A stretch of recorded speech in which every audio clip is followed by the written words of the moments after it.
In the stillness of night, when the world falls silent and shadows stretch long, we stand at the edge of ourselves. What if in this quiet, we could master our chaos? What if the storms within, anger, fear, despair, could be tamed, not by force, but by a deeper strength? This is the promise of Stoicism, a philosophy forged in the fires of ancient minds, calling us now to rise above our destructive emotions. Tonight, we journey through 20 philosophers, their words a lantern in the dark, guiding us toward resilience, self-control, and a peace that endures. We begin with Zeno of Citium, the founder of Stoicism, who taught us that virtue is the only good. In the marketplace of Athens, he declared that happiness lies not in wealth or pleasure, but in aligning our will with nature's reason. When the waves of life crash against us, we can stand firm, unshaken, because we choose what matters. Next, Cleanthes, Zeno's disciple, whispers to us through time. Fate leads the willing and drags the unwilling. His hymn to Zeus reminds us that the universe unfolds as it must. We resist, we rage, and yet the storm passes. To accept what we cannot change is not weakness.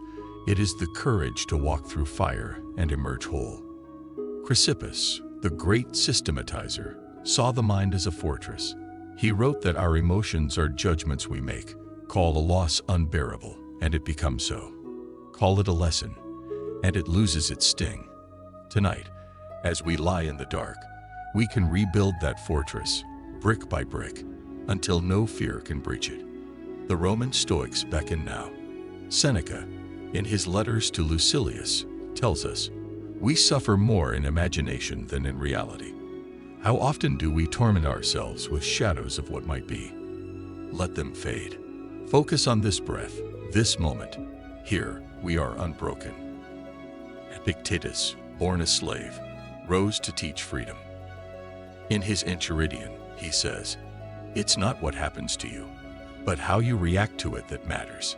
Chains bound his body, but never his soul. We too are captive only if we let anger or despair rule. Release them, and the chains dissolve. Marcus Aurelius, the emperor-philosopher, wrote in his Meditations, "You have power over your mind, not outside events. Realize this, and you will find strength." Alone in his tent, amid war and plague, he found stillness. We share that solitude now. Let the world rage beyond us. Within, we are sovereign. But Stoicism echoes beyond its founders. Heraclitus, though not a Stoic, laid a stone in its path. The way up and the way down are one and the same. Life is flux, a river of loss and gain. We endure by flowing with it, not against it. Diogenes the Cynic, with his lantern and barrel, showed us that simplicity strips away distraction. The Stoics admired this. Why cling to what we cannot keep? Tonight, we need only our thoughts, steady and clear, to rest. Plato, too, brushes against Stoic wisdom in his Republic. Justice in the soul mirrors justice in the world. We align ourselves not for praise, but for the quiet harmony of a life well lived. Aristotle, though a rival, taught eudaimonia, flourishing through virtue. The Stoics took this further. Virtue alone suffices. When all else crumbles, we stand on that rock, unshaken. Cicero, a Roman orator steeped in Stoic thought, wrote in on duties that we are born for each other. Our resilience is not solitary, it binds us. In controlling ourselves, we lift those beside us. Musonius Rufus, Epictetus' teacher, insisted that philosophy is practice, not theory. To live well, he said, is to act well. As we drift toward sleep, let our day's deeds echo this truth. Aurelius brought Stoicism to Rome, softening its edges but never its core. We are rational beings, meant to rise above passion. The storm within need not rule us. Posidonius, a cosmic thinker, saw the universe as a living whole. We are its parts, connected, purposeful. Our calm ripples outward, even in silence. Boethius, in his Consolation of Philosophy, channeled Stoic endurance as he faced death. "Nothing is miserable unless you think it so," he wrote.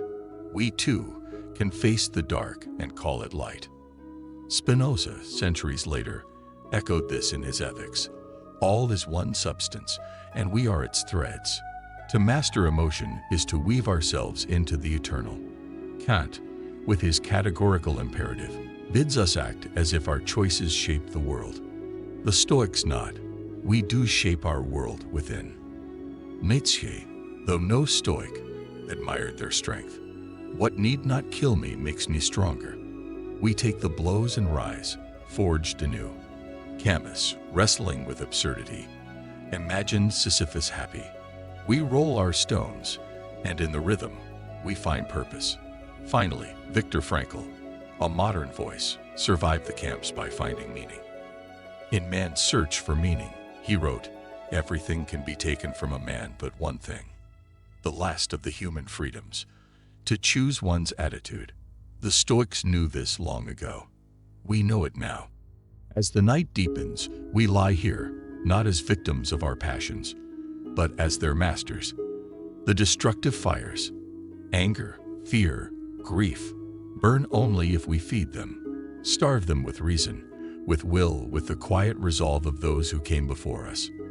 We are not alone in this. From Zeno's Athens to Frankl's cell, they whisper, "You are enough. This moment is enough." Let resilience be your lullaby, self-control your shield. Sleep now, not as one defeated, but as one who has chosen to endure, and in enduring, to triumph.